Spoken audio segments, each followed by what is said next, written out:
¿Estás cansado de tener todas tus notas, documentos y proyectos en distintos cuadernos, por ahí, distintos lugares? ¿Quieres tener todo en un solo lugar y personalizado tus necesidades? Bueno, Notion es la solución. Más de 20 millones de personas y equipos usan Notion en todo el mundo.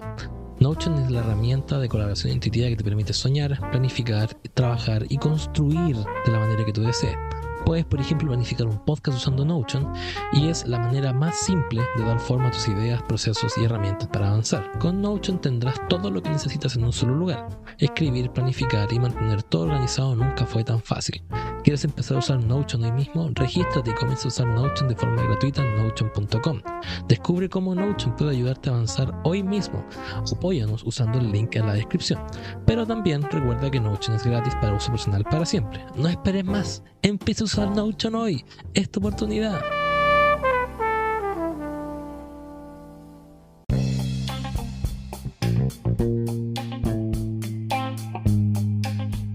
Bienvenidos a un nuevo capítulo de Inversionista Millennial. Mi nombre es César Núñez y me encuentro, como siempre, con el señor Héctor Herrera. Señor Héctor, ¿cómo se encuentra?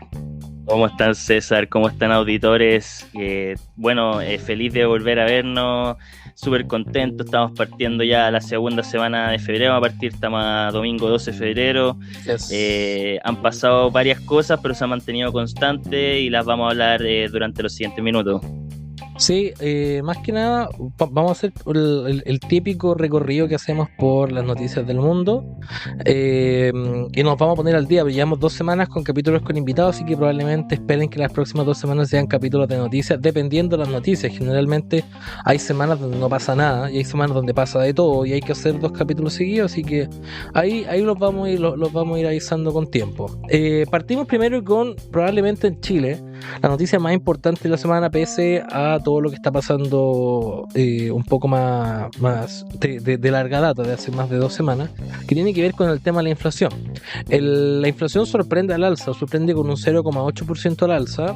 Se esperaba por ahí por un 0,3, 0,5 era lo que esperaba el mercado, y la inflación sale más alta. Principalmente lo que sale más alto, y acá entra la preocupación, es el tema de los alimentos y las bebidas alcohólicas, o sea, bebidas no alcohólicas y bebidas alcohólicas.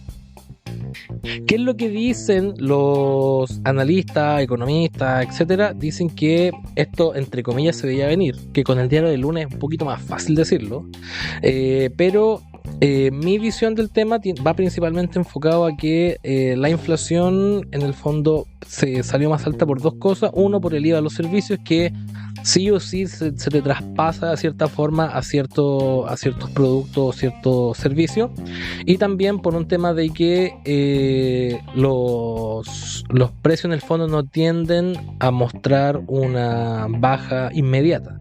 O sea, yo leía por ahí los comentarios del diario financiero cuando salió esto, era viejo, o sea, la tasa está alta, se contrae el consumo, estamos viendo cómo el dólar va bajando, las bencinas van bajando, pero la comida en el fondo y los precios no siguen bajando.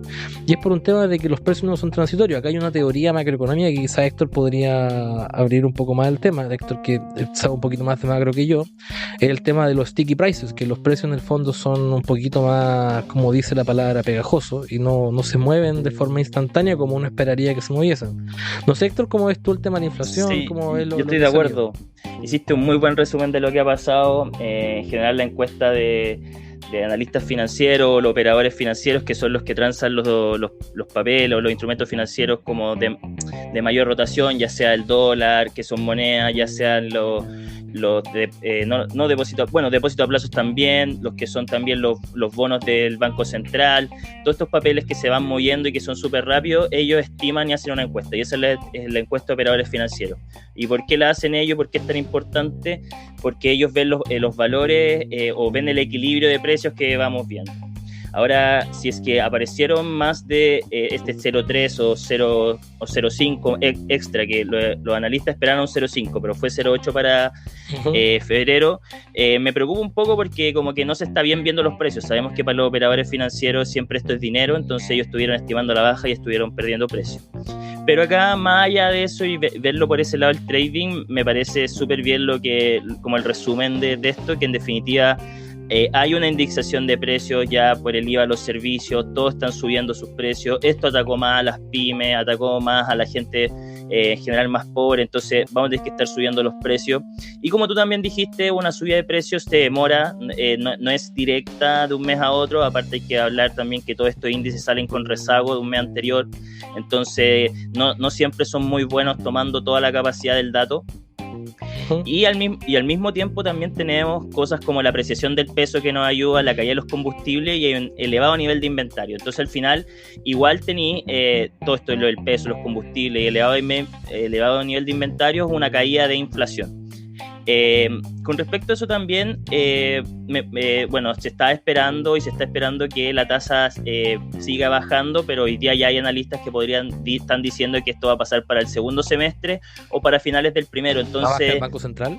La baja el Banco Central. Okay. Entonces, la tasa de política monetaria. Entonces, eso igual me hace pensar que todavía no estamos tan claros con a cuánto va a llegar la inflación. Sí hay estimaciones ya que dentro del 2024 volvamos a 3 y a finales de este año estemos entre un 5 y un 6%, pero es como, igual que lo que siempre se repite en Estados Unidos, un soft landing no es fácil. Yo creo que en Estados Unidos estamos viendo, aunque hay después lo vamos a hablar, hay una gran inclusión de la fuerza laboral, siempre ahí incluyendo más, y también hay muchos despidos, pero eso en Chile recién se está viendo. Entonces yo creo que hay que esperar un poco más para ver cómo vamos a desacelerar esta inflación, si es que va a ser realmente por una reducción de precios o va a salir gente del mercado laboral, o quizás este año los resultados van a estar malos. Tenemos que recordar también que las grandes empresas corporativas están hoy día en procesos de vacaciones, entonces también quizás no vamos a ser el primer quarter de ver realmente una subida en productividad o una subida que no sea linkeada al alza de precio. Entonces me parece también que necesitamos 1 o 2 quarters más para podernos darnos cuenta cómo se viene esto la inflación. Y en definitiva, volviendo a llevarlo a lo más básico, una subida de inflación significa que vamos perdiendo sobre nuestro dinero. Entonces, claro, cómo ir desarrollando eso es complejo. Eso, ¿no? Yo estoy de acuerdo contigo, Héctor, estoy de acuerdo desde el punto de vista de cómo... Y a ver, hay mucha gente que ve todo lo que pasó con la inflación así como, oye, malas noticias, viejos, el dato es el dato, o sea, y puede que sea un dato puntual. En este caso, la gracia es saber qué es lo que pasa detrás del dato, por qué se explica el dato. No es como quedarse solo con el titular, hoy la inflación subió más de lo esperado, mala noticia. No, la gracia acá también es ver por qué subió el dato, y en este caso sube porque está el IVA de los servicios, porque hay temas probablemente de estacionalidad, hay temas de sequía que hacen que los alimentos no puedan bajar. Entonces hay cosas que están pasando detrás que explican este tema, pero que mucha gente se queda solo con el titular, y eso es algo que a mí me llama por lo menos la atención, y hay algo que quizá como industria tenemos pendiente para poder explicar esto. No, y también hay que, no, y por último, también cerrando la idea, es que al final que el Banco Central siga manteniendo su tasa de política monetaria está diciendo que obtener créditos sigue siendo difícil y sigue siendo complicado para la gente, y que los precios se siguen manteniendo altos. Entonces es algo que es lo que te está tratando de decir la economía, lo que está tratando de decir los datos, es que nos seguimos manteniendo igual que antes, que no se han bajado los niveles de precio y que la vida cada vez está más costosa y se está manteniendo costosa. Entonces eso en el largo plazo lo que produce es reducción real de tus salarios, y lo que produce también al mismo tiempo es que más gente se quede sin las necesidades o lo necesario básicamente, y eso te va provocando que en definitiva ante una menor demanda vaya bajando el precio. Esa sería la reducción ideal, ¿ya? Claro. Pero dentro de eso también hay despido, hay no capacidad de compra, hay guerras sociales. Entonces que el Banco Central te quiere decir que no quiere bajar la tasa es porque todavía la economía no muestra signos de recuperación. Claro, en el fondo todavía no están cantando victoria, que eso es algo súper interesante, que hay mucha gente que ya con la inflación de diciembre decía, ya, listo, se acabó todo, pero no, en el fondo hay que estar tranquilo, el plan del Banco Central es claro, y hay que ir viendo qué es lo que va a pasar y cómo estas proyecciones van a ir avanzando al futuro. Oye, también durante esta semana salió el tema de la inversión extranjera directa, conocida como IED, que llega a 17.000 millones de pesos el 2022 y alcanza el registro más alto. el monto recibido fue 12% superior, y eso principalmente lo que está diciendo es lo siguiente: la inversión extranjera directa es la inyección de capital externo que llega a Chile para ser invertido en proyectos o en recursos a largo plazo. ¿Por qué es importante esto? Principalmente porque quiere decir que los flujos ya no están saliendo del país, como lo que sucedió durante la convención constitucional. Al que le guste o no le guste, eso es lo que dicen los datos. En el fondo ahí no hay mucho que objetar.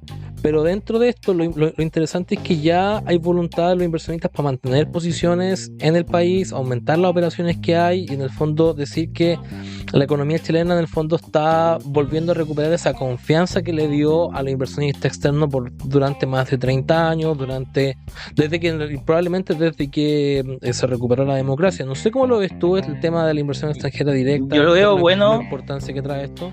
Lo veo bueno, pero lo que pude encontrar en internet es que el dato está muy agregado. Lo que quiero tratar de decir es que está poco detallado, porque la verdad es que este año también al mismo tiempo tuvimos un superávit fiscal, pero que tuvo, por ejemplo, su mayor cantidad o una nueva cantidad de dinero traída por impuesto en el litio.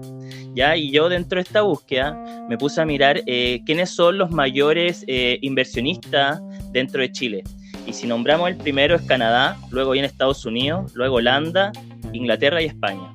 ¿Y quién es Canadá? Canadá es Albemarle, y Albemarle es uno de los que está más metido en el litio en Chile. Entonces al final me gustaría tratar de entender si es que esto es permanente, esto de estar teniendo como inversión extranjera directa siempre, o va a ser momentáneo y va a ser por shocks que van a venir definidos por cuando se abran concesiones o cuando se hayan nuevos permisos por parte de la Corfo.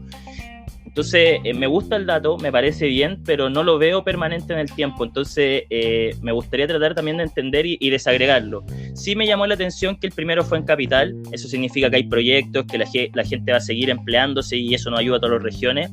Claro. Y también me gustó que la segunda era por volver a invertir las utilidades, que eso también habla bien de las compañías, porque están haciendo un compromiso a largo plazo con la gente que participa dentro de sus compañías.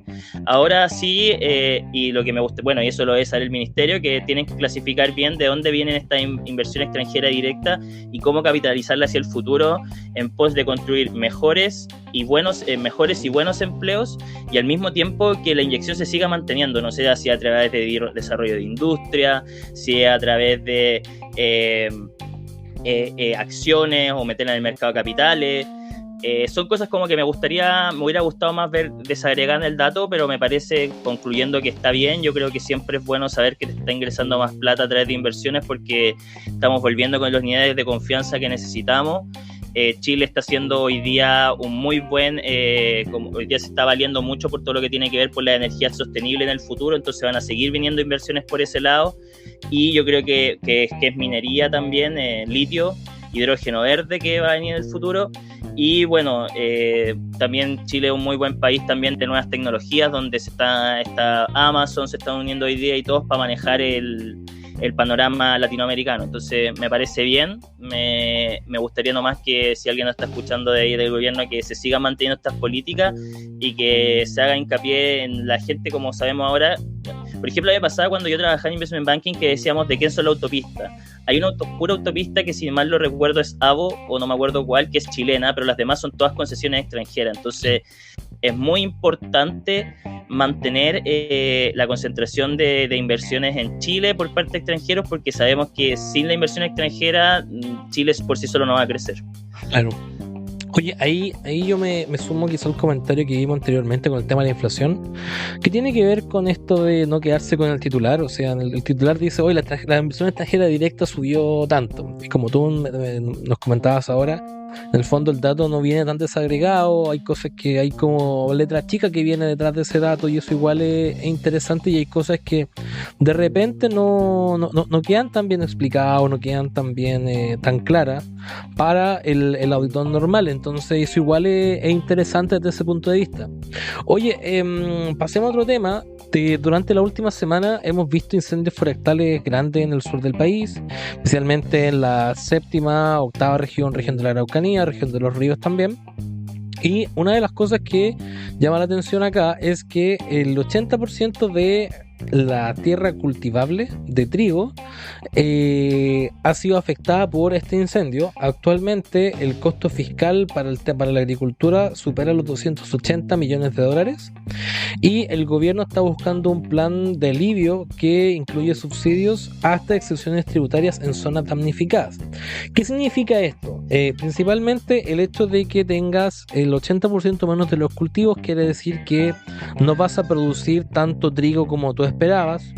El trigo se usa para la harina se usa para el pan. Entonces esa es la transición. Dado que no tienes tanto trigo, vas a tener que traerlo desde afuera. Eventualmente vaya a quedar más expuesto, el pan va a quedar más expuesto al dólar, y eso eventualmente podría traer que la inflación interna producida por el trigo, dependiendo cómo se maneje, no sé si el trigo se maneja en el pan o se maneja también en todo lo que tiene que ver, por ejemplo, con los fideos, si se maneja más con fuente interna o con fuente externa, pero eventualmente eso podría ser una fuente de inflación importante que está como va a sacar sus garritas después de que el incendio probablemente esté apagado. Nosotros ahora nos estamos enfocando en que llegue el Air Tanker, el Ten Tanker y apaguen los incendios, que es lo más importante. Pero van a haber coletazos después de esto, coletazos desde el punto de vista de cómo los distintos bosques van a afectar, por ejemplo, el tema del precio de la madera, cómo van a afectar el precio también de los distintos, los precios que asociados a los cultivos, por ejemplo, como les comentaba, el trigo. No sé cómo ves tú esto, Héctor. Sí. Oye, a mí me llama mucho la atención este tema, porque, por ejemplo, siempre hay noticias del Ten Tanker y todo el tema, pero nunca, y yo me puse a pensar como, no sé si la televisión miente o no, pero ¿cuánto generará más que 2-3 avionetas? Quizás debe ser 2-3, pero no debe ser así como que te apaga el incendio inmediatamente, ¿cachai? No, claro. Entonces yo creo que fue interesante pensarlo desde ese punto de vista, porque quizás decimos, no, un Ten Tanker y todo, y también Luxich lo está trayendo, si estamos teniendo vínculos público-privados dentro de la ayuda, y no sé, todo el canal 13 que es de Luxich mostrando su avión. Entonces, bueno, son cosas para mirar y ver más adelante cómo se van dando las cosas. Claro. Me llama profundamente la atención la cantidad de hectáreas que se han quemado dentro de las regiones de Ñuble, Biobío y la Araucanía. Uh-huh. Al mismo tiempo, viendo los datos, uno se da cuenta que, bueno, las mayores agrícolas o las mayores aseguradoras eran HDI, Mapfre y Sura, y ellas mismas dicen que, bueno, y se saca el análisis, que solamente grandes como industriales madereros o dueños de madera son los que tienen esto seguro, pero que toda la pequeña y mediana empresa que se dedica a lo que tiene que ver con madera es algo que está bastante descuidado. Claro. Entonces, esto va a generar desigualdad, porque aparte después de esto, que es lo mismo que vamos a hablar después en Turquía, vienen momentos de reconstrucción. ¿Por qué? Porque hay gente que perdió su trabajo, hay mucha gente desempleada, entonces esto genera mayor desigualdad entre los que tienen menos y tienen más. ¿Ya? Solamente un 20% está cubierto por seguro, entonces al final hay gente que nunca más va a volver, y aparte de eso también hay varias industrias, como puede ver, que están cerca de los salmones, la madera, se están destruyendo caminos, entonces también todo eso no va a ser simple para reconstruir la cadena económica, logística y lo que se venga hacia adelante. Claro. La verdad que lo que más me llama la atención de esto es que sí, vamos a tener problemas con el trigo y otras cosas más que sean en el sur, pero me llama más la atención el desafío que hay en volver a construir esa parte también. ¿Cuánto de esto también era lo que, yo no sé, los mapuches siempre peleaban parte de esto o eran sus sectores, entonces cuánto de esto se tiene que volver a reconstruir también, porque van a dar estados de excepción, si no me mal lo recuerdo. Entonces, ¿y eso qué significa? Que hay gente que... Sí, entonces eso qué significa que hay gente que se está tomando los predios, ¿ya? Entonces, ¿cómo vamos a tratar de resolver en este problema sabiendo que hay gente que no tiene espacio, que hay nuevos espacios para toma, que hay una mayor desigualdad dentro de esas regiones? Eso es lo que más a mí me complica, claro, ver desde ese punto de vista. No, sí, o sea, como te comentaba, yo creo que tú también lo comentas. Hay cosas que se van a ver cuando el humo se disipe después del incendio, y ya probablemente no van a ser meses fáciles, especialmente para el agricultor más pequeño. y ahí va a haber que tomar en consideración las distintas experiencias, lo que ha pasado, porque esto no es primera vez que pasa, o sea, no es primera vez que tenemos el 2017 fue el otro que fue grande también, pero hay que aprender de esto, o sea, a mí me resulta, por ejemplo, impresentable que se esté quemando ropa y que después se te genere un incendio forestal, o que estés soldando no sé, algo que estés soldando y que después se genere un incendio forestal por las chispas. Entonces no es como te digo, a mí me como que cómo no enojarse, está bien, o sea, no son incendios que a gran escala, porque afortunadamente los dos no quemaron tanto, pero igual, o sea, quemaron y fueron hechos por quizá la mano del humano y eran completamente evitables, po. Hablando de completamente evitables y completamente voluntarios, durante esta semana se presentó por parte de Chile la candidatura de Chile para auspiciar el Mundial de Fútbol del 2030. Por parte de, ya que yo voy a sacar mi periodismo deportivo detrás, por parte del periodismo deportivo se ve esto como algo un poquito más romántico, desde el punto de vista que se cumplen 100 años del Mundial y que sería bonito tenerlo en Sudamérica porque el primer Mundial fue en Uruguay, bla bla bla bla bla. ¿Y qué implicaría esto? Implicaría probablemente, en caso de que funcione, una inversión importante en Argentina, Uruguay, Chile y Paraguay. Y principalmente lo que significa esto es, bueno, siguiendo lo que habíamos visto anteriormente, inversión extranjera directa a renovar probablemente accesos, renovar entradas a los estadios en sí mismos, aeropuertos. En el fondo, un mundial implica hacer todo eso para poder albergar la cantidad de gente que se va a albergar, y es algo que yo creo que como Sudamérica estamos al pendiente. O sea, yo el otro día lo comentaba con la gente con la que trabajo, y les decía, lo comentaba con mi papá, no recuerdo muy bien, pero yo le decía, prácticamente hay que hacer los estadios de nuevo. O sea, el estadio nacional hay que hacerlo de nuevo, el paquete con un estándar FIFA, el estadio Monumental hay que hacerlo de nuevo, que son los dos estadios más grandes, el estadio de la Católica se está haciendo ya, el estadio de, no sé, si que Concepción hay que hacerlo de nuevo, la Bombonera, el estadio de River en Argentina.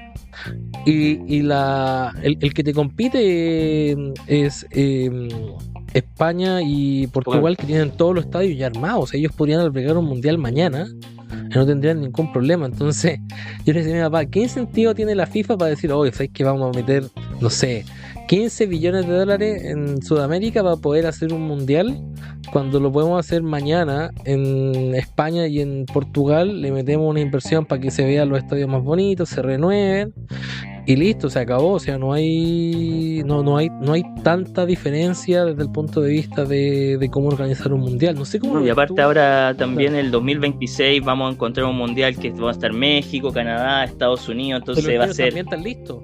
Sí, si tenías tremendos países que aunque no ocupen los estadios los tienen, entonces siempre dentro de lo que también uno empieza a leer es que hay un alto componente que tiene que ver con los costos y todo lo que se tiene que invertir para poder lograr hacer un mundial acá en Sudamérica, y aparte se quiere dividir en varios países, me imagino, para dividir los costos, poder hacerlos crecer a todos, y aparte dentro de los mismos, yo me imagino, los presidentes quieren que se haga ese desarrollo porque ellos van a estar incluidos dentro de ese desarrollo. Es algo importante albergar una Copa Mundial, todos te están mirando, entonces, pero sí, yo creo que más bien queda en un lado romántico, porque es lo mismo que se discutía en Qatar, que al final tenéis una cantidad grande de países que pueden mañana albergar un mundial y llegar a invertir en otros países donde quizás, imagínate, yo de repente pienso, Latinoamérica son puros países chicos, exceptuando Brasil y Argentina, y tú te vas y bueno... Está por ahí nomás en términos de PIB. De PIB, no, pero claro, ¿y dónde está la mayor gente? Quizás seguidora de fútbol debe estar entre Centroamérica y Europa, entonces venir a hacerlo acá, la verdad, es como un gusto, la verdad, porque no me queda tan claro por qué vaya a venir a una localidad donde quizá el fútbol no está tan desarrollado como en otros lados, la infraestructura no está tan desarrollada. Sí creo que en Sudamérica o en Latinoamérica se ve el fútbol de manera diferente, que yo creo que eso podría ser un componente importante, de alegría, emociones, locura en las calles. pero por el lado económico y de costo se ve poco viable por todo lo que hemos explicado y porque las inversiones tienen que salir de algún lado. Y bueno, yo creo que para el 2030 en general las economías van a estar resueltas o vamos a volver a ver un bull cycle, que es lo que se dice, un ciclo económico bueno. Ponte tú, ¿qué es lo que va a pasar? Que el mundial en Estados Unidos, en Canadá, en México, los estadios de Estados Unidos viejos son para el fútbol americano y te caen 90.000 personas dentro. Sí, o sea, pasar de un estadio, por ejemplo, el estadio donde se jugó la final de la Copa América Centenario, caen 90.000 personas, que es el que queda en Nueva Jersey. Y pasar de un estadio de 90.000 personas al Estadio Nacional, que te hace 45.000 con suerte. El Monumental de River te hace también 70, la Bombonera 45, entonces igual es difícil pasar como de algo tan extraordinario a algo tan... No estoy mirando menos al fútbol sudamericano, para nada, porque ya Brasil demostró que el hacer un mundial bien se puede hacer, y probablemente el mundial de Brasil el que tenía el más potencial de fallo, porque aparte ese mismo año albergaron las Olimpiadas también. No, creo que fue el año siguiente. 2015, 2016 fueron 2016 fueron las Olimpiadas, en Río, 2015 iba a ser la Copa América en Brasil y la tiraron para Chile por el tema de que Brasil no podía albergar 3 cosas seguidas, o sea, era Mundial, Copa América y Olimpiada, entonces como que se vino a Chile. Pero lo que te digo es que está bien, Brasil lo logró hacer, pero lo logró hacer como a puro pulso, porque o sea, las protestas en contra de Dilma Rousseff eran pan de cada día, todo lo que pasó con la gente que sufrió la crisis económica, entonces hay un tema ahí de quién puede albergar una Copa del Mundo, y la FIFA yo creo que después de los fiascos de Rusia y Qatar, yo creo que no va a ser la elección al azar y va a decidir tomando en consideración qué países quizás son más fáciles para poder hacerlo. Yo estaba pensando, ¿qué es lo que tenéis que tener? ¿Será la venta de entrada lo importante, o quizás la gente ya no va a encontrar seguro Latinoamérica para venir y viajar por un mundial? Al mismo tiempo los estadios están muy lejos de los hoteles.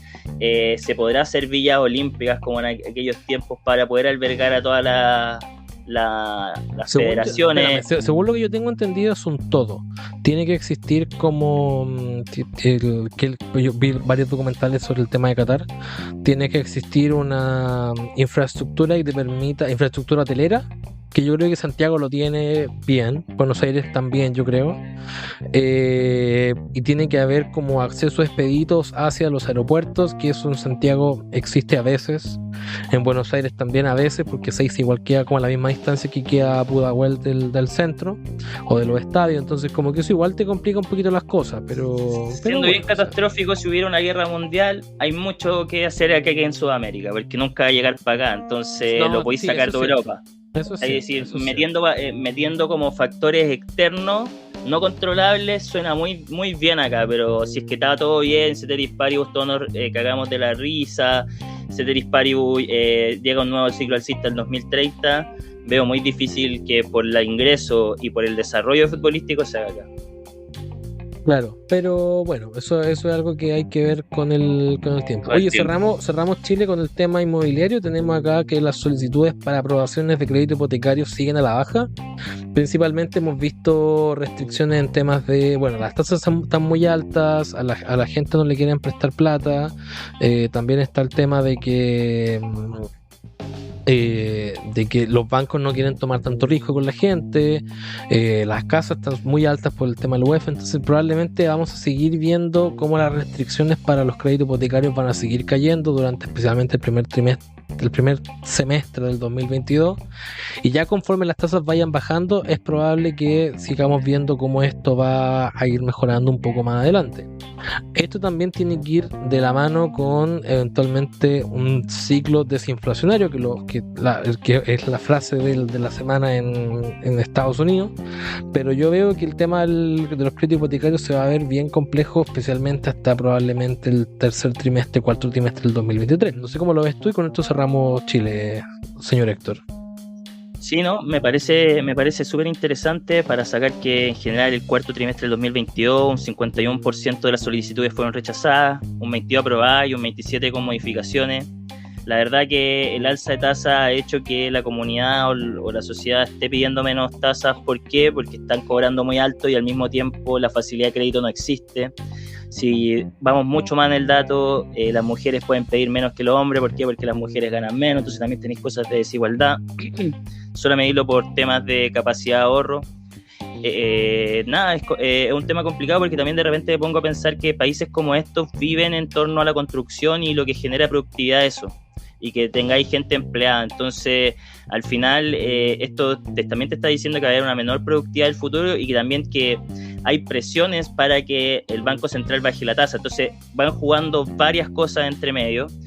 Dentro de lo mismo también empecé a revisar dentro del crédito hipotecario y todavía aconsejan en general pedir los hipotecarios con tasa fija. ¿Por qué? Porque nosotros tenemos una ley que nos permite hacer un refinanciamiento de los créditos.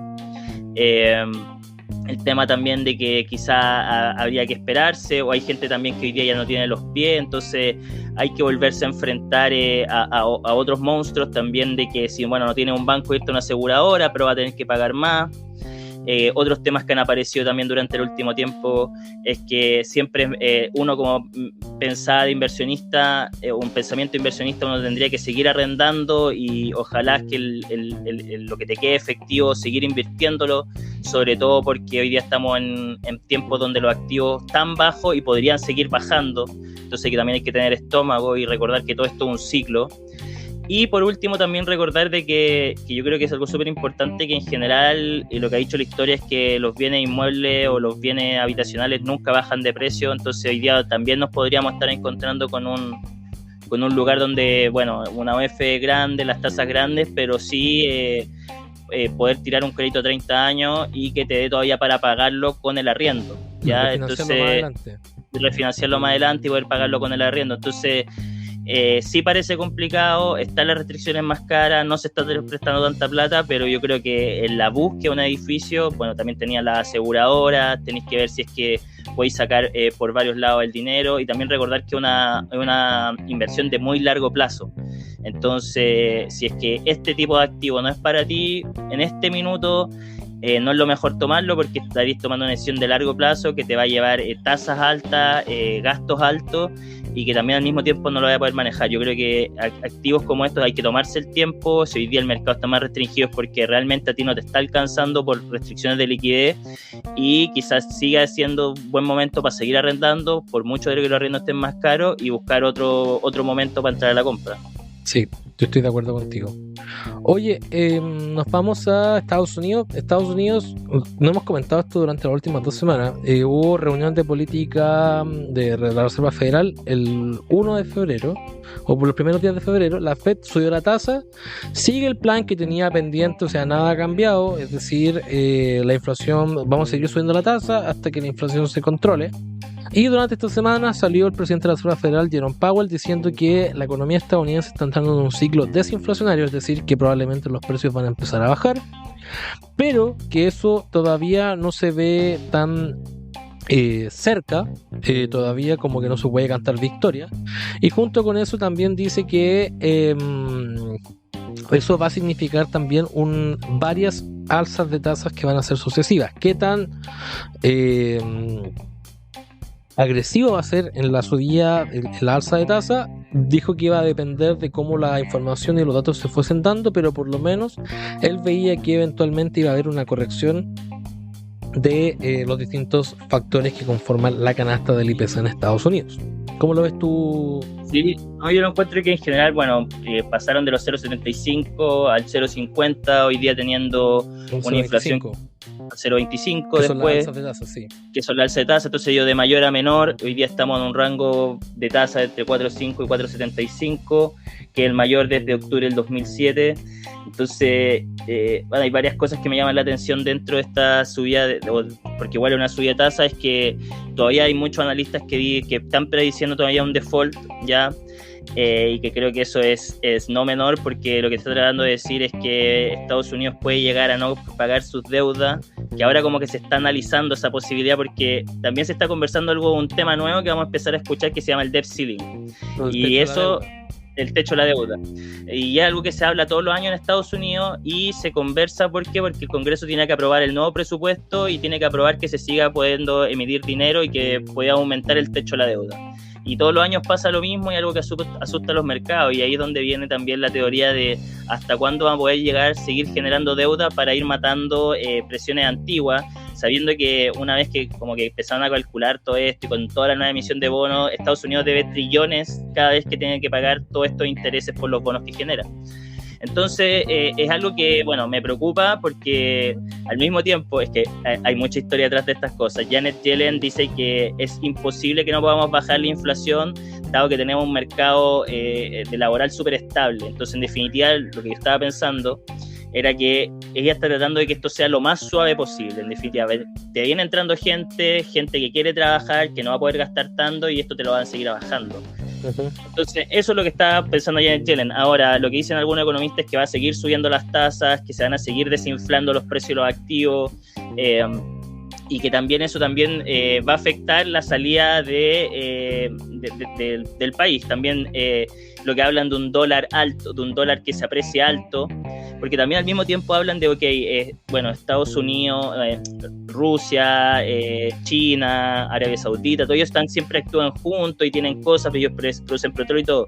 Pero ¿qué pasa con el otro bloque donde está Estados Unidos? Y hoy día va a tener que tratar de ser no el que pisa a sus contrincantes, sino el que ayuda a competir y que esto se haga más fair, y en ese caso poder sacar lo mejor de cada uno, ¿ya?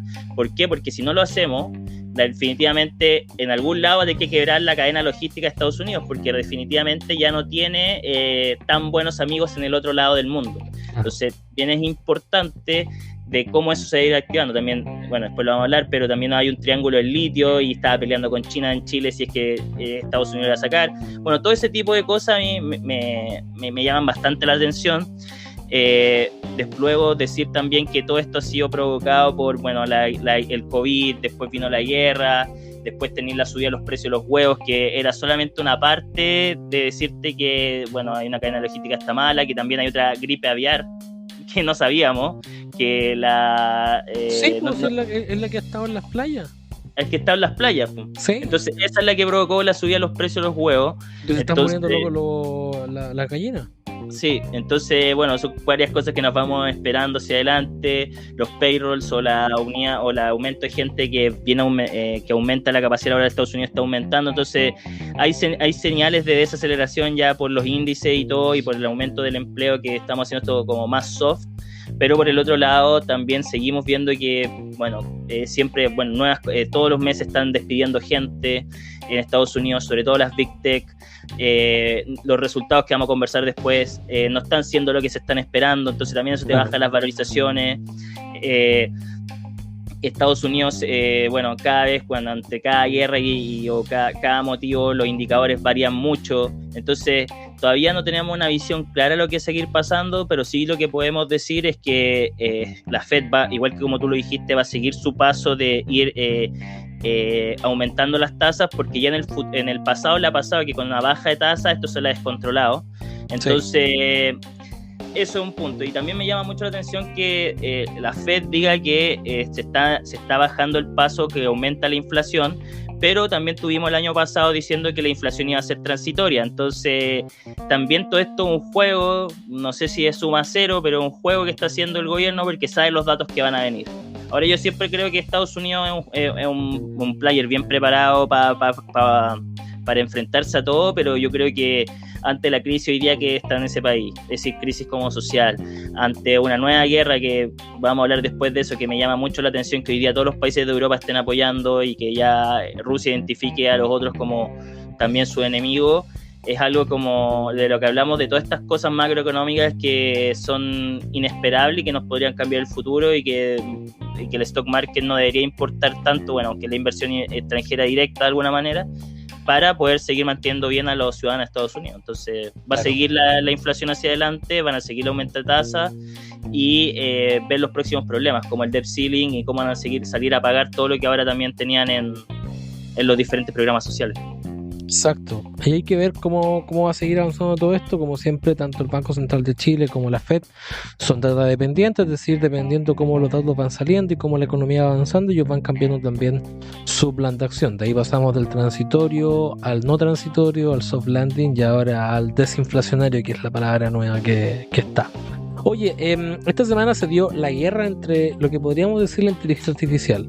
Tenemos Microsoft que anunció que ChatGPT, este famoso generador de texto de inteligencia artificial, ahora va a estar dentro de su navegador Microsoft Edge en la búsqueda de Bing, o sea, va a estar como incluido dentro del Google que tiene Microsoft.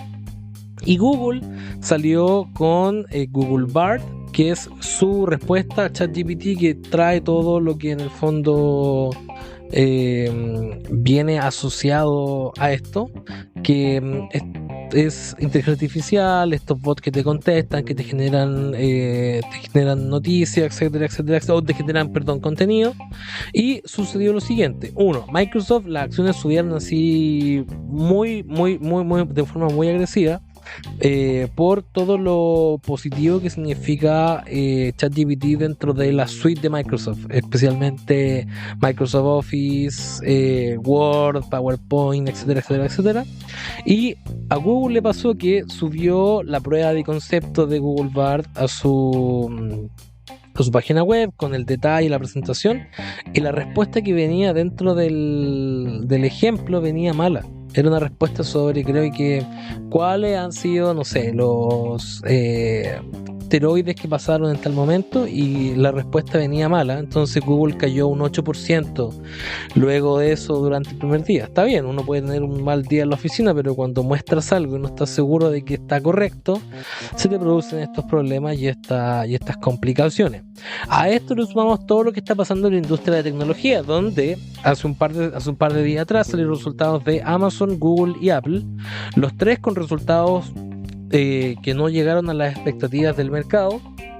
Y principalmente el rumor que está en Wall Street y en la bolsa mundial es que lo peor ya pasó en términos de la performance de estas tres acciones o del mundo tech, y que ya 2023 debería ser un nuevo comienzo para la industria tecnológica, todo de la mano de la inteligencia artificial. Entonces, no sé, Héctor, ¿qué ves tú respecto a esto? No, me llama... Ha sido apasionante esta semana desde el punto de vista de cómo se ha ido el ida y vuelta. Me llama profundamente la atención esto del ChatGPT, porque cuando varios analistas dicen que esto es como la salida del iPhone, así de disruptivo, que en poco tiempo vamos a llegar a cambiar vidas con esto, lo que es la inteligencia artificial. Me llamó mucho la atención que cuando, por ejemplo, vi que, no sé, ChatGPT, que, bueno, nace el año 2015 por OpenAI, cofundado por Elon Musk, Sam Altman, que era amigo de Elon Musk, y que, bueno, estaba notablemente invertida por Microsoft. Entonces, todo lo que esto es un modelo de lenguaje largo que se llama, y que está programado para entender el lenguaje humano y generar respuestas basadas en la data que tiene. En definitiva, es un computador que con la data que uno le pone sigue aprendiendo y tiene millones de gavetas para ir a buscar. Me llama profundamente la atención porque he estado bastante activo en este tema durante la semana, y hay no sé, buscando más AI, hoy día podéis poner de cómo quieres una foto, qué es lo que quieres que te busquen, hay plugins para el Excel para pedirle que te corte las palabras. Es increíble lo que he llegado a hacer es decir, en 2 semanas, lo corto que hemos podido llegar a ver, que nos soluciona hartas cosas en la vida. Claro. Y en el nivel tan básico que está, porque al mismo tiempo dicen que este ChatGPT tiene varias versiones, que puede seguir creciendo, que puede ser mucho mejor. Ha generado una guerra entre los dos más grandes compañías de tecnología, que sea Microsoft y Google. Me gustó lo de Google también porque es como cuando Elon Musk trató de romper los vidrios de su Cybertruck, que se le rompieron. Entonces al final genera desconfianza, y uno nunca sabe si se hizo porque tenía que pasar para retrasarlo o porque realmente no funcionó. Yo creo que eso es lo único en lo que saben son ellos mismos. Me parece también bastante como que durante esta semana aparecieron noticias que dijeron que Google iba a pagar 15 billions para ser el nuevo buscador de Apple, para volver a competir, porque en definitiva lo que Google más genera es Google, es un buscador de cosas. Entonces, si no son capaces de adaptarse rápidamente a la competencia, van a perder poder competitivo. Y lo que más valor le da a esto, ¿no?, es que mucha gente confía en Google y es el mayor buscador del mundo. Entonces cómo podemos ayudar a este Google a ser mejor, es lo que va a definir, bueno, esta nueva competencia, que también me gusta, bueno, porque trae totalmente una nueva ola de innovaciones con respecto al AI, que yo creo que hoy día muchos procesos se podrían hacer más fluidos, más eficientes, y realmente quizá uno ya no necesita una persona que te programe, sino el mismo ChatGPT te puede ayudar a la búsqueda de lo que tú quieres hacer y con qué persona lo necesita. Entonces hay un abanico de posibilidades que es tremendo. Aparte, generar más competitividad dentro de todos los sistemas de inteligencia artificial. Lo segundo es que termina yo de ahí el comentario. Con respecto a la caída de los resultados de las mayores tecnológicas, me parece que es algo que, bueno, ya se veía viéndose un tiempo. Están desempleando planta base de estas compañías, los resultados al mismo tiempo están cayendo porque no han sido igual a lo esperado. Entonces no me parece raro que es un momento de una disrupción tecnológica donde también se van a tener que incorporar más cosas de AI para poder reducir los costos, pero no me parece simple también que en el corto plazo industrias que necesiten tanto apoyo de capital y working capital o capital de trabajo puedan salir a flote, y eso no les quite también poder a sus acciones y poder a las inversiones que pueden hacer. Entonces yo creo que en un futuro próximo estas compañías van a ser las afectadas y van a tener que sacar nuevas innovaciones para poder volver a sus inversionistas o compradores de sus servicios, tenerlo en la mano. César. Sí, no, yo lo que quería volver al tema de ChatGPT. El otro día, lo que tú lo comentabas, ChatGPT viene de OpenAI, parte del 2015, y creo que el motor que tiene detrás, que el otro día escuché un podcast de esto, es GPT-3, que es como el GPT-3, que el motor que tiene detrás es antiguo, o sea, en comparación, relativamente antiguo, es del 2017. El otro día escuchaba que las primeras como respuestas que se le hicieron, que se armaron, eran prácticamente incoherentes. Entonces, como que la gracia de ChatGPT es que lleva en sandbox o en prueba o en desarrollo durante mucho tiempo, y ahora como crearon esta interfaz que es relativamente simple de usar, ganó la fama, pero en realidad es bastante antiguo. Es como cuando como lo que comentaba el SEO en su momento, que es lo del Python. O sea, todos dicen, hoy Python es el nuevo estándar, es la nueva, pero Python es súper antiguo. O sea, el gallo que inventó Python lo inventó hace más de 20 años. O sea, y lo inventó porque no le gustaban los otros programas de programación. Entonces eso, y es un tema la forma en la que la gente dice, hoy me voy a quedar sin trabajo. Y acá yo me sumo, y lo he escuchado y he discutido esto durante toda durante la semana con mis colegas. Y a mí me parece que esto no va a ser como un muere desde el punto de vista de que hoy hay trabajos que van a desaparecer, nuestro trabajo va a desaparecer. Yo creo que no, yo creo que es como cuando se creó el Excel en su momento, que había gente que hacía todo a mano. El Excel ahora te permite hacer todo en un computador más ordenado, en un formato relativamente estándar. Yo creo que el ChatGPT va a ser algo parecido. En el fondo no te va a solucionar el problema, pero te va a ayudar. Y va a haber que en un futuro adaptarse, aprender a usar esta tecnología. Por ejemplo, para los temas de programación, si uno le pregunta a ChatGPT que te diera un código en Python para hacer cierta cosa, te lo tira, pero no te resuelve el 100% del problema, te resuelve el 80% del problema, porque después hay que implementarlo, hay que ponerlo, ajustarlo a tu medida, y ahí venderlo. Va a haber siempre un porcentaje de la acción que va a tener un input humano, y ese input humano siempre va a ser requerido para poder terminar lo que nosotros estamos haciendo. Entonces, eso es lo que a veces como que uno dice, hoy me voy a quedar los desarrolladores web o los software ingenieros van a dejar sin trabajo. No, sí, porque siempre va a tener que tener el input humano. Respecto a eso mismo, César, por ejemplo, me llamó mucho la atención que, bueno, decían esto, que, bueno, no va a desaparecer los trabajos y todo, pero cuando yo empecé a escuchar a ChatGPT, porque, bueno, también hay como lo traspasan a como a lenguaje, como este de Google, es increíble cómo habla. Entonces yo lo primero que pensé es que está muy fácil poner un robot con ChatGPT y que te pueda ir a responder, que pueda hablar contigo, que te pueda llevar cosas. Es decir, el nivel de entendimiento de estas máquinas es muy superior a un ser humano, pero también, que algo súper importante que he estado leyendo, que hoy día más que nunca van a valer las habilidades blandas y, sí, y el manejo de tus emociones, porque es lo único que un robot no te va a poder dar. que tomar decisiones como un humano, que donde las emociones jueguen un rol importante, donde tú puedas sentir aprecio por tus colaboradores o que les des, no sé, los puedas entender, que es algo que eso no te lo puede hacer un robot, que en definitiva es una montonera de información que siempre va a ser mayor a ti y mejor que ti y eficiente, pero en el orden emocional o lógico de traducción se vuelve súper complejo. Claro, ¿no?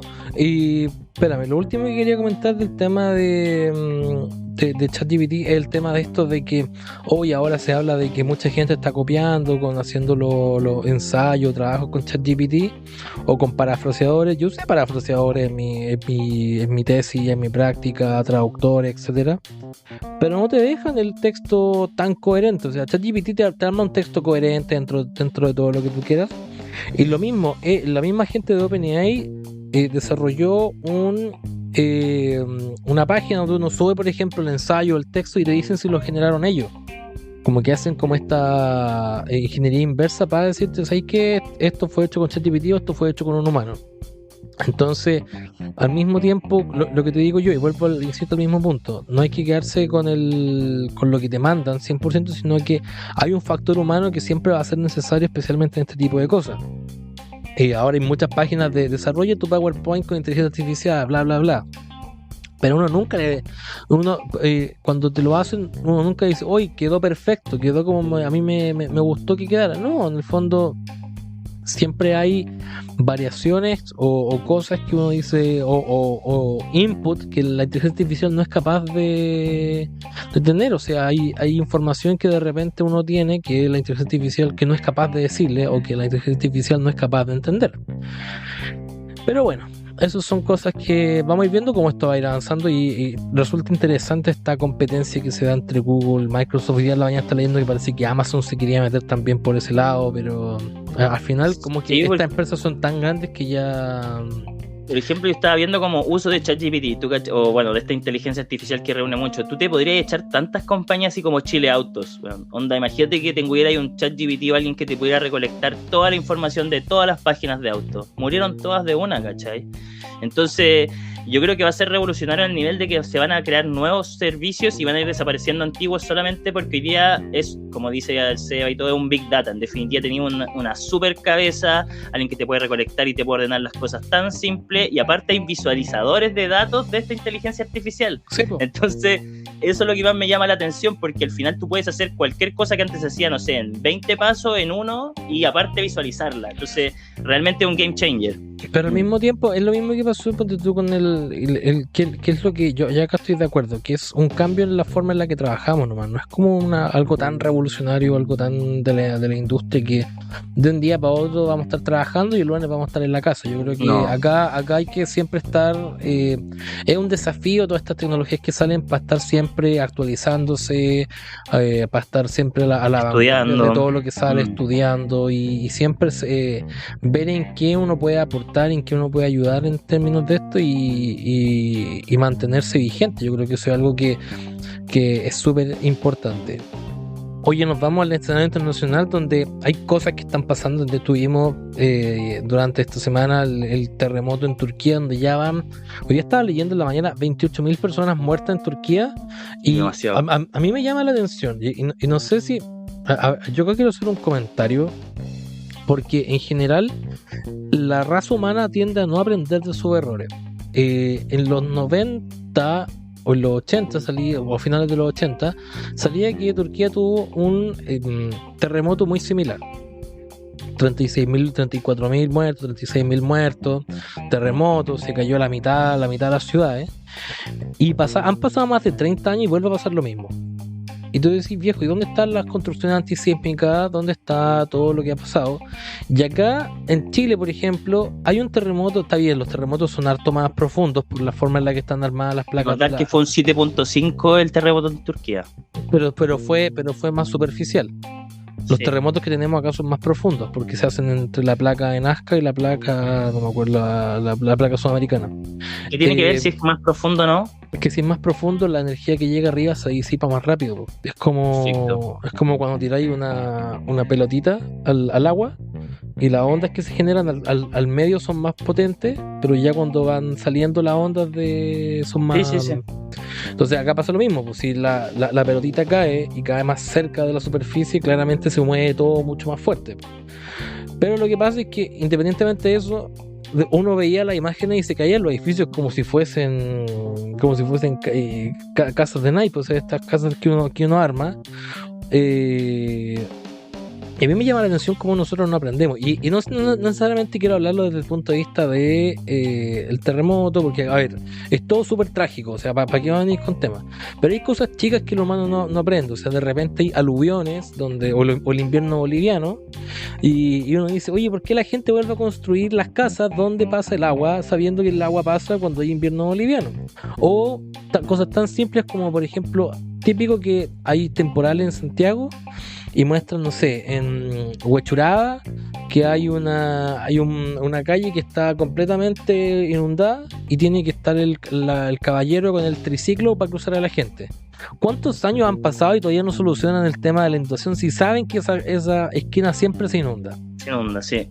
Entonces, a mí como que, ya está bien, lo de Turquía, a veces, pues, yo no soy arquitecto para nada, no puedo decir, pero ¿por qué unos edificios cayeron y otros no? Esa es la primera pregunta. Y en Chile también, pues cuando cayó el Alto Río, que cayó en Concepción también. Se llevaron a los arquitectos que estaba mal hecho el plano. En Moipú también hubo uno que también casi se cayó, que lo tuvieron que botar. Entonces, ¿por qué pasan estas cosas? ¿Y por qué no aprendemos de nuestros errores? Esa yo creo que es mi reflexión hasta el momento. Y no sé qué ves tú. Igual que tú, yo creo que, bueno, fue penoso todo esto de Turquía y Siria. Tuviste una primera magnitud de 7,8 y luego 9 horas después tuviste un 7,5, matando a más de 21.000 personas o 28.000. Yo creo que es terrible como planeta. Ahora lo que deja como esto es como Erdogan, que es un presidente que es súper dictador. Bueno, tiene las elecciones, si no me equivoco, en mayo, entonces le dejan todo un plan de reconstrucción ahora que tiene que volver. Bueno, Turquía también siempre ha tenido problemas con sus vecinos, entonces, bueno, yo creo que... y no hay que dejar de recordar que Turquía también fue una de las inflaciones más altas durante el año pasado, que sí. No me acuerdo que fue un 50 o 60%, entonces te deja una situación súper inestable, que en la economía simple, mucha gente, bueno, se quedó, sin lugar donde vivir, sin albergues, con una inflación rampante, donde también tenía elecciones ahora en mayo, entonces no es un buen minuto tampoco para Turquía meterse en nuevas como guerra, porque tienen un panorama muy agitado local. Yo creo que y también volviendo a tu tema, que yo creo que acá estuve revisando que en el año 90 y en el 39 Turquía tuvo terremotos súper grandes, pero tú también dices que bueno, el hombre nunca aprende. Yo creo que eso es verdad. También mucha gente que, uno leyendo al analista, Turquía nunca tuvo construcciones antisísmicas. Entonces también nos deja mucho que enseñar y harto que evaluar. Yo creo que eso eran mis comentarios. Claro. Oye, pasamos ahora a la política internacional, que a mí mi hermano nunca me cree, me dice, oye, la política nunca sirve para nada, para todos estos temas para la economía. Yo le digo, viejo, es lo más importante que hay. Claro, pero es que tenemos acá dos frentes que tenemos abiertos. Tenemos todavía la guerra de Rusia con Ucrania, y tenemos a mi compadre Vladimir Zelensky haciendo una gira por el Reino Unido. Se fue a pasear por Estados Unidos, no creo que por Unión Europea, Parlamento Europeo pidiendo ayuda. Ahora, ayer salió que Putin estaba mirando con ojos bonitos a Moldovia para poder meterse ahí, ver qué podía hacer, si se podía meter para poder hacer una intervención militar. Entonces, a mí me pasa que mientras la guerra se está extendiendo, como dijo Boris Johnson en su momento dijo que la guerra iba a durar por lo menos 2 años. Yo creo que ya vamos a cumplir en 12 días más se cumple un año desde el inicio de la guerra o intervención militar especial, dependiendo de qué lado ustedes sean, el auditor. Pero da la impresión de que está lejos de que se termine, que Ucrania no va a dar el brazo a partir, y que probablemente todos los problemas que Europa acarrea por parte de la guerra se van a ver alargados desde el punto de vista de que van a durar más tiempo. El tema especialmente del gas y del petróleo, que ahí Rusia es un actor importante, y el tema de la agricultura y los fertilizantes, que ahí Ucrania es un actor importante. Y el otro frente que tenemos abierto es el frente de China y el globo aerostático, donde el globo espía, donde durante la semana se vio un globo que estuvo cerca de Montana. Montana podríamos decir que es como el centro de Estados Unidos. O sea, imagínate por todo lo que se paseó para llegar a Montana. Y lo que sucedió fue lo siguiente: Estados Unidos dijo, oye, encontramos un globo con una cámara, probablemente un globo de espía, y lo vamos a botar. Y los chinos salieron y dijeron, y probablemente es chino. Y los chinos salieron diciendo, no, este globo no es mío. Y después, cuando los gringos lo votaron, los chinos dijeron, ¿por qué votaste el globo? Entonces, como que me da la impresión de que China está jugando un poquito con fuego, y esto afecta claramente la relación entre la Casa Blanca y la economía china desde el punto de vista de importaciones, exportaciones, economía global, el tema de los aranceles, que ya hubo un problema especial con Trump, que fue el que subió las tarifas hacia los chinos, que Biden las bajó. Entonces los chinos están apoyando a los rusos, entonces como que hay hartas cosas que están metidas entre medio, y es como un enredo grande. Y parece que cada vez, cuando se trata de desenredar, se enreda más. Entonces está difícil, y como que no hay ninguna salida clara a todas estas tensiones políticas que se dan. Y aparte, si lo queremos sumar, Corea del Sur está jugando al Battleship y está tirando misiles al agua, al mar japonés. Entonces todo está muy complejo, todo está muy difícil, y da la impresión de que todos están jugando a su propia agenda. No sé cómo lo ves tú, Héctor. Yo estoy completamente de acuerdo. Y bueno, primero, para hablar de lo que fue Zelensky y cómo estuvo en el Parlamento Europeo, yo creo que dio el batacazo final diciendo que Ucrania va a convertirse en aliado de la Unión Europea. Y al mismo tiempo eso comprometió la ayuda de todos los países de la Unión Europea, ya claramente ofreciéndole armas, entrenamiento y todo lo demás. Entonces Putin ya declarando que ellos son nuevos enemigos, todo esto lo europeo, es complejo, porque no veo una ganancia o que gane Rusia sin al mismo tiempo haberle pegado un par de países europeos, porque son los aliados que tienen. Entonces la única forma también de ver si es que hay una escalada es que los demás países se integren. Entonces yo creo que es un acto no menor lo que sufrimos la semana pasada, y al mismo tiempo cada vez se está convirtiendo en una guerra más de tecnología, que los tanques Leopard, que ahora les quieren entregar los F-16, que de repente hay que cambiar la tecnología para que los rusos no la obtengan, y cuáles son los sectores específicos. Y lo mismo que dijiste tú, yo tampoco veo que una guerra que se haya terminado en el corto plazo.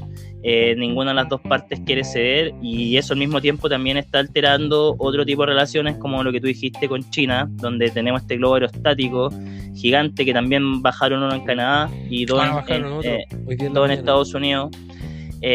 Yo creo que igual es interesante, porque estuve leyendo a otros analistas y decían, ¿cuánto Estados Unidos no le ha metido quizás globo a todos los países y nadie ha querido comentarlo? Entonces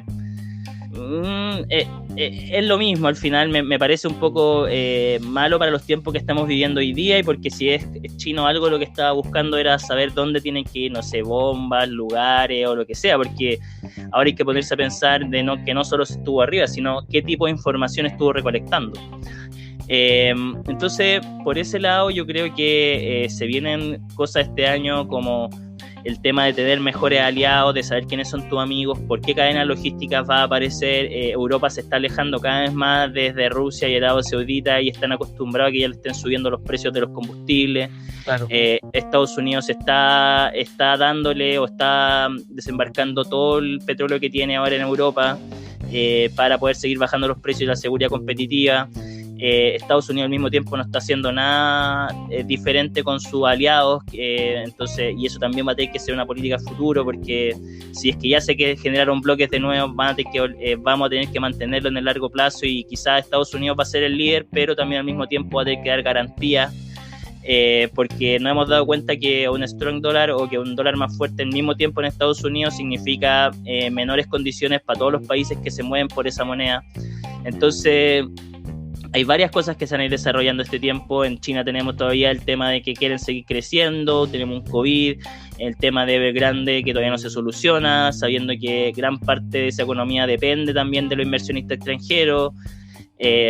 También no nos tenemos que olvidar de Taiwán, pero que no hemos olvidado. Hace poco tiempo también en Norcorea apareció con su hija el líder Xi Jinping se llama, ¿no? Entonces, no, es el de Kim Jong-un. Kim Jong-un, el otro es de China. Entonces, que aparece con su hija, con como con nuevo armamento nuclear, sabiendo que Corea del Norte no vale nada, que en definitiva lo único que tienen es que nunca se eliminaron su poder atómico. Entonces, no me parece, no veo un tema por cadena logística ni nada, pero sí temas de impuestos por aquí y por allá. Ellos se van a, Europa vuelve al verano, entonces van a depender menos de los otros, porque en definitiva ya no tenía el invierno, que es lo que más te subía la energía. Yo veo muy difícil que la guerra se acabe entre Rusia y Ucrania, y cada vez, porque aparte me cuesta pensar que no tengan mesas de conversación a diario, que yo creo que eso existe. Entonces es muy complejo saber desde dónde viene Ucrania, desde dónde parte Rusia y cómo ellos lo quieran separar. Quizás la idea más fácil es que se muriera Putin y nos fuéramos todos para la casa, pero no me parece obvio, sabiendo que ahora el mapa geopolítico y todas las decisiones que se están tomando en bloque. Entonces por ahí viene mi opinión. Bien. Oye, cerramos con el criptomundo, criptometaverso, donde hay, bueno, la inteligencia artificial, los tokens de inteligencia artificial han subido. Hay un token que subió como 1000% durante esta semana, que me parece brutal. Tenemos lo que pasa con la Reserva Federal, que volvemos a ver nuevamente la correlación positiva entre...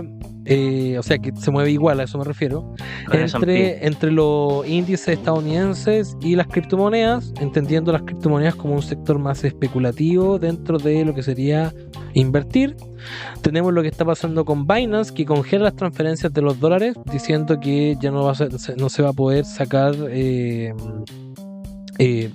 sacar dólares directamente desde Binance, y que eso afectaría al 0,01% de la gente, que igual, a ver, no lo veo como algo malo, pero la razón del por qué como que no me queda tan claro. Y todavía tenemos lo que pasa con FTX, que todavía está en veremos. Y una de las cosas que más me llamó la atención, no sé si me llama la atención, que es la comparación. Este año, hoy día 12 de febrero, es el Super Bowl en Estados Unidos.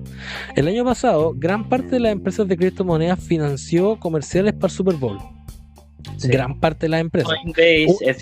Coinbase, FTX, por ahí Voyager también tenía. Hace un año, una de las arenas más grandes de Miami tenía FTX como nombre. Tom Brady era el inversionista más grande de FTX. Y cómo ha cambiado todo, que ahora las 6 empresas que supuestamente iban a financiar comerciales del Super Bowl, las 6 empresas se bajaron, 6 empresas ligadas a las criptomonedas.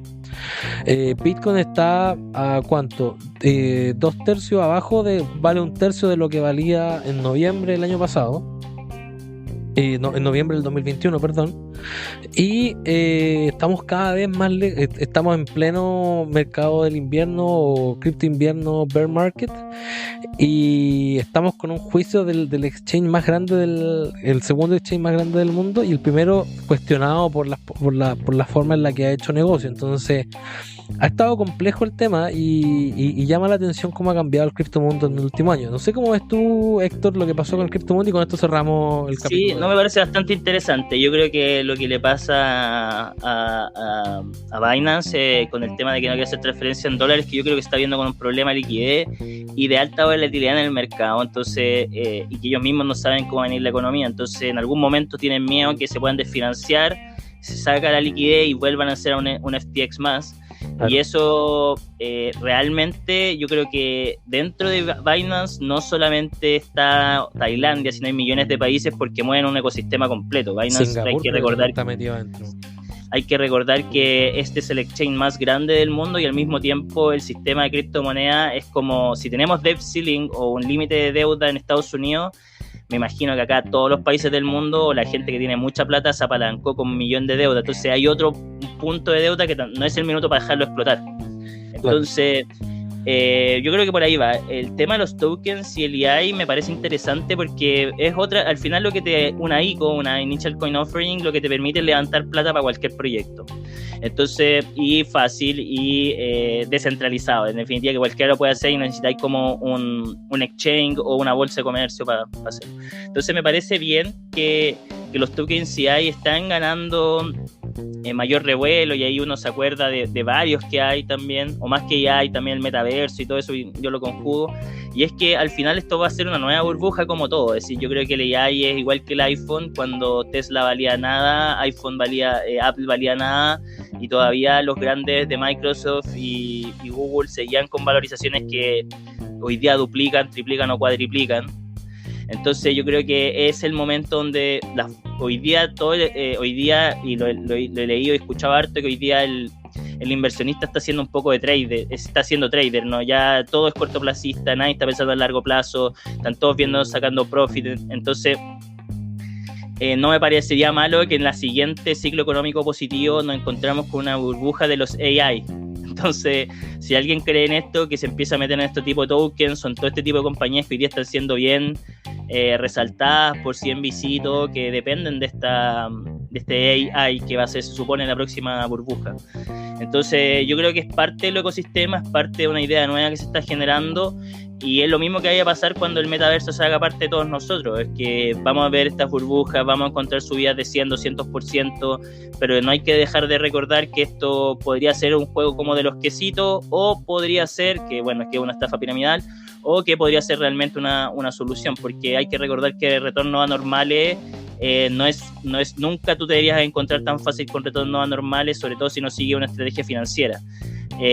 Normalmente uno se debería estar encontrando siempre con retornos del 10, un 5, lo que te dé tu mercado, pero no 100, 200. Entonces igual hay que tener cuidado y no poner todas tus posiciones, porque cada día también me encuentro con más noticias donde dicen que todas estas personas que metieron sus recursos de toda la vida en altcoins o criptomonedas hoy día están en cero. Entonces tampoco lo tomaría como una oportunidad de inversión, sino como una oportunidad a mirar. Y por último, con respecto al Bitcoin y la Fed, está pasando algo que a mí no me gusta, pero que a toda la gente sí, o el mayor driver, que en definitiva el Bitcoin o las criptomonedas están siguiendo al mercado, están correlacionando con el S&P. A mí no me gusta porque en definitiva no creo que tenga algo que ver el desarrollo de las criptos con el desarrollo del S&P, pero es algo que ha llevado a la moneda por todo su ciclo económico, y con el halving que viene el 2024. Entonces, bueno, recordar normalmente que hoy día el precio de las criptomonedas se ha visto pegado o presionado por todo el tema primero también de las liquidaciones, los escamos, todas estas estafas piramidales, y al mismo tiempo una economía inestable en Estados Unidos que no permite el desarrollo de tecnología, porque para cualquier desarrollo de tecnología lo que primero necesita es financiamiento, y hoy día estamos en un periodo de muy bajo financiamiento. Pero lo que sí me queda claro es que también al mismo tiempo de que han habido todo esto, bueno, como hay Bitcoin maximalistas de Bitcoin, también hay gente que habla puras cosas malas, o que nos dicen que no sirve o que no va a servir. Todavía nos seguimos encontrando que bueno, mejores S&P también son acompañados por un rally de criptomonedas. Entonces que la gente que está pegada en esto sigue acá, no se ha ido toda la gente, y que la gente que mayoritariamente se ha ido eran como el graneado, o todos estos que compraban posiciones bajas, o que habían puesto, o que no sabían invertir y que habían puesto la mayor cantidad de dinero ahí. Y que, bueno, lo único que puedo recordarle a ustedes, auditores, es que cuando veo videos esto de cómo tomar los profits, lo que hay que hacer es invertir, sacar la ganancia que uno espera, esa inversión lo más rápido posible, porque también los gaps de ganancia o la diferencia entre lo que tú ganas y el costo no se mantiene por mucho tiempo. Entonces, recordar que al mismo tiempo tener una planificación financiera, hay que tratar de entender cuándo sacar los profits y no esperar que, por ejemplo, compramos 69 y ya está en 22. Entonces, que también nos enseñe esto, que tenemos un ciclo económico que van a seguir subiendo, y que lo que deberíamos esperar de 2024, y quizás sí una buena oportunidad para volver a conocer otro ciclo de Bitcoin, ya que el próximo año nos encontramos con el halving, y lo que hemos visto es que durante 3 años, un año baja, el año pasado bajó, y que nos deberíamos encontrar que si hay mejor subida económica y si es que hay un aumento de productividad y todo lo que dice Estados Unidos que debería pasar, nos deberíamos volver a encontrar, yo creo, con un Bitcoin estable a fin de año, no sé si en los 69.000, que eso lo veo más pegado cuando vienen los recortes o el halving de Bitcoin, pero sí más estable, y bueno, que se sigan desarrollando las tecnologías. Eso, oye, buen paseo nos dimos por el mundo en general. ¿Algún mensaje que le quieras dejar al auditor, Héctorcillo? Sí, no estamos en un minuto fácil para invertir, hablamos de lo hipotecario, hablamos de lo que está pasando en Chile, hay demasiada deuda per cápita, pero siempre hay que recordar de que si es que ustedes siguen una planificación financiera y tienen ahorro, no dejen de invertir, vean drivers claves para poder sacar su inversión en términos de generar profit. Y dejemos de ser trader, que es lo que todos están diciendo hoy día los analistas, claro, que es ganar en el corto plazo, y mirar proyectos que sí nos den valor en el largo plazo, como puede ser un ETF del S&P, como puede ser un ETF de algún mercado que les guste. Y hay que recordar también que si hoy día estamos en un periodo que es malo, también es un periodo donde la mayor ganancia de los ricos, los ricos sacan las mayores ganancias, dado que esto debería mejorar por lo que dice la historia en el futuro. Eso, mi mensaje más que nada es que en consultoría existe este concepto de que en general cuando uno presenta algo o uno escucha algo tiene que haber lo que ellos le llaman el so what. ¿Y qué me quiere decir eso? Entonces mi mensaje es más que nada que no nos quedemos con el titular de la prensa, sino que pensemos ¿por qué se da esto? ¿Por qué nos pasan estas cosas? ¿Eso qué significa? ¿A qué se traduce esto? Yo creo que es un buen ejercicio, más que nada para que no nos quedemos con lo que nos dicen y nos den la papilla picada o todo listo para poder consumirlo o que alguien piense por nosotros. Yo creo que siempre se dice, oye, hay que ser críticos ya, pero una cuestión es ser crítico y otra cuestión es juntar los puntitos, como decía Steve Jobs. Eso, los dejamos invitados a que nos sigan en nuestras redes sociales, en Instagram como @inversionista millennial, en nuestra página de LinkedIn, también en nuestro canal de YouTube, que está un poquito agotado, pero ya me voy a poner al día con eso probablemente durante esta semana. Y los dejamos invitados a que se suscriban también a nuestra página, sigan nuestra página web y se suscriban para poder invertir en su futuro. Eso, que tengan muy, muy buena semana. Chao, cuídense.